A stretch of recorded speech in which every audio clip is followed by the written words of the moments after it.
네, 오늘은 전도서 8장 16절, 17절 말씀을 공부하겠습니다. 제가 한번 읽겠습니다.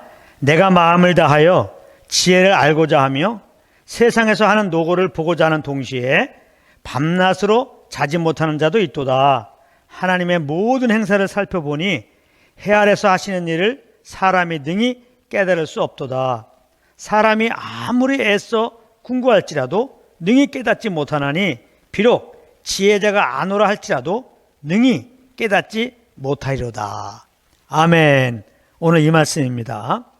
여기 이제 16절을 보게 되면은 솔로몬이 세상에 일어나는 일들을 알고자 밤낮으로 연구했다, 이렇게 말씀하고 있습니다. 우리 알다시피 솔로몬은 왕입니다. 이 왕은 세상에서 일어나는 일들에 대해서 누구보다 더 민감할 수밖에 없는 위치입니다. 왜 이런 일이 발생했는지, 그렇다면 그 해답은 무엇인지 깊이 연구할 수밖에 없었던 것입니다.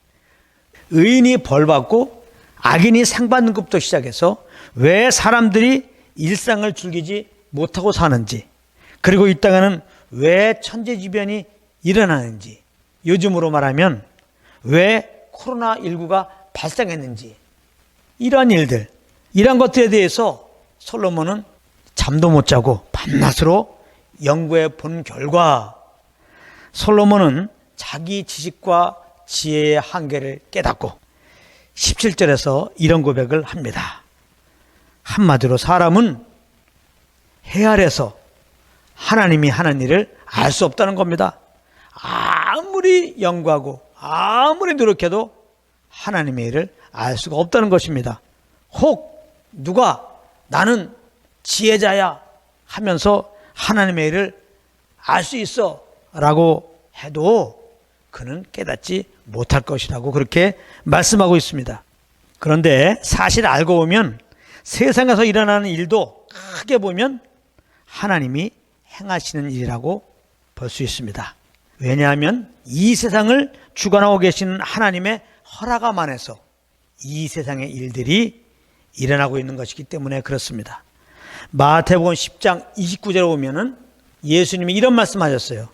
참새 한 마리도 하나님 아버지께서 허락하지 아니하시면 그 하나라도 떨어지지 아니한다, 이렇게 말씀하셨습니다.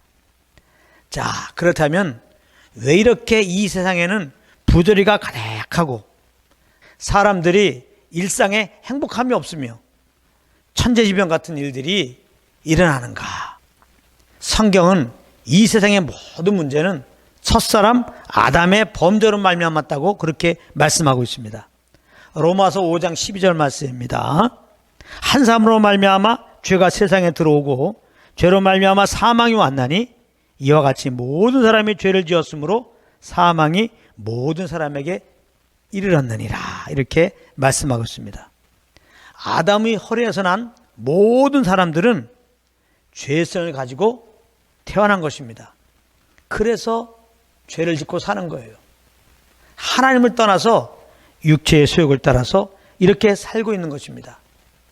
그러므로 그 육체의 열매가 이렇게 부조리와 많은 문제를 야기하고 있는 것입니다. 우리 한번 갈라디아서 5장 19절부터 21절을 보겠습니다. 갈라디아서 5장 19절부터 21절까지 제가 한번 읽겠습니다. 육체의 일은 현저하니 곧 음행과 더러운 것과 호색과 우상숭배와 술수와 원수를 맺는 것과 분쟁과 시기와 분냄과 당 짓는 것과 불리함과 이단과 투기와 술취함과 방탕함과 또 그와 같은 것들이라.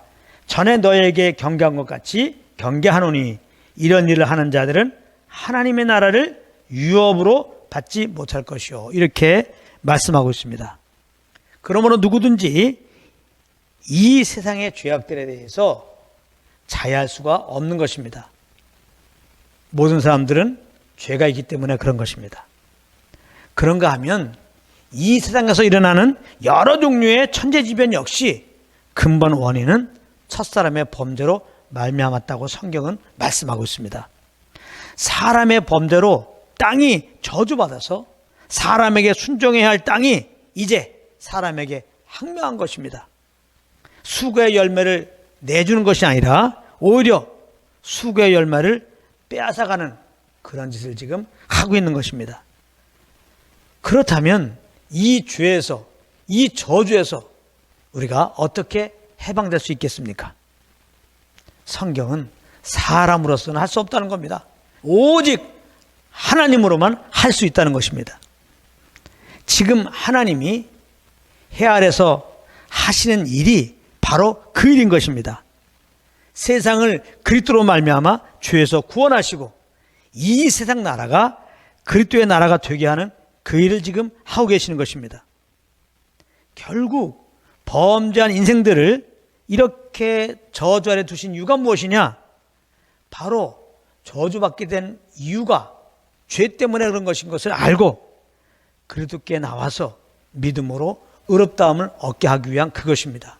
그러므로 사람이 범죄했을 때 땅을 저주하시고 저주받은 땅으로 추방하신 것은 하나님의 또 다른 우리들을 향한 사랑이었던 것입니다. 배려였던 것입니다. 이 하나님의 일은 창세전부터 계획한 일이셨고 마침내 그리스도가 오셔서 십자가로 다 이루신 것입니다. 그리고 예수님이 그 십자가에서 우리 죄를 위해 죽으시고 의롭다함을 얻게 하기 위하여 3일 만에 부활했다고 하는 이 복된 소식을 알리기 위하여 성령님이 오신 것입니다. 하나님은 지금 성령으로 이 세상을 구원하신 일들을 계속 하시는 것입니다. 성령으로 이 복음을 증가해서 믿는 자들을 하나님은 지금 구원하시는 것입니다.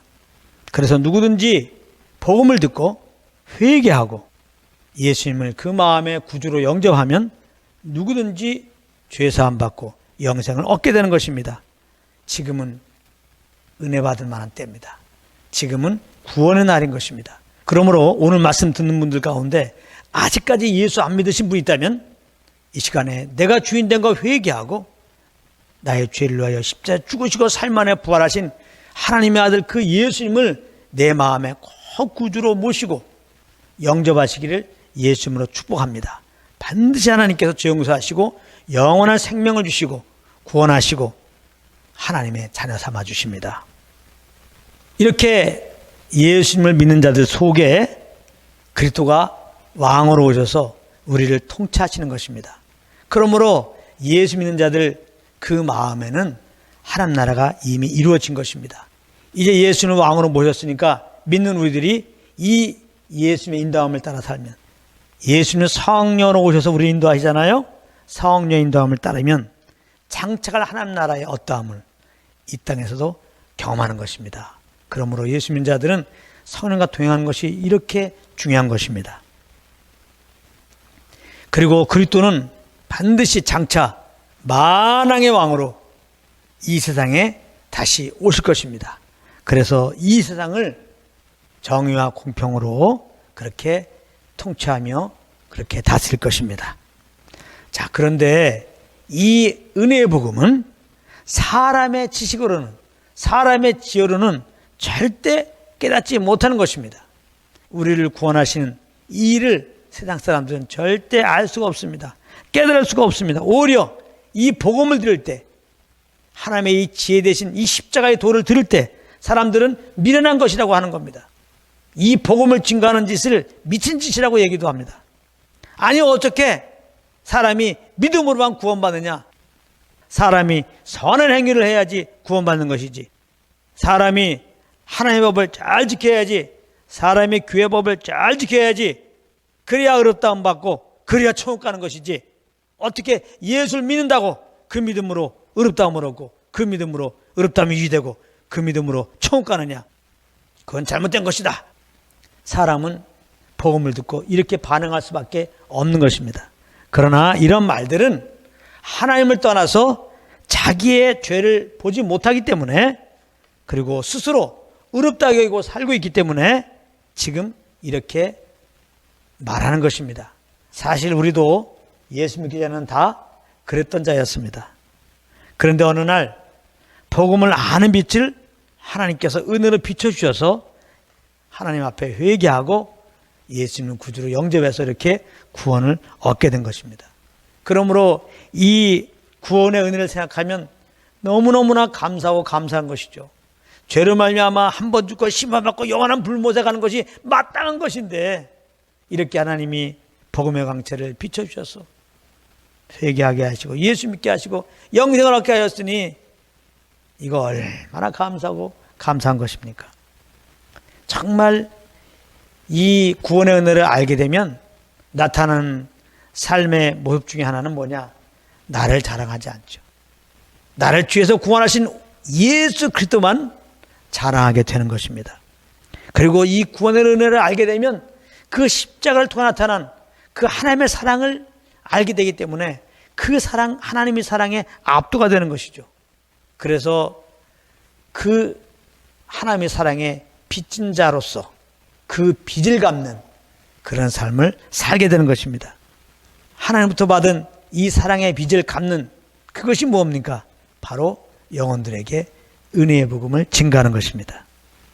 사도 바울은 성령의 감동 따라 은혜의 복음을 증가하여 한 영혼이 구원받기 위해서 그는 주님이 우리를 받으신 것처럼 주님이 우리를 섬긴 것처럼 성령으로 영혼들을 만나는 영혼들을 섬기고 그렇게 받아줬다고 성경에는 기록하고 있습니다.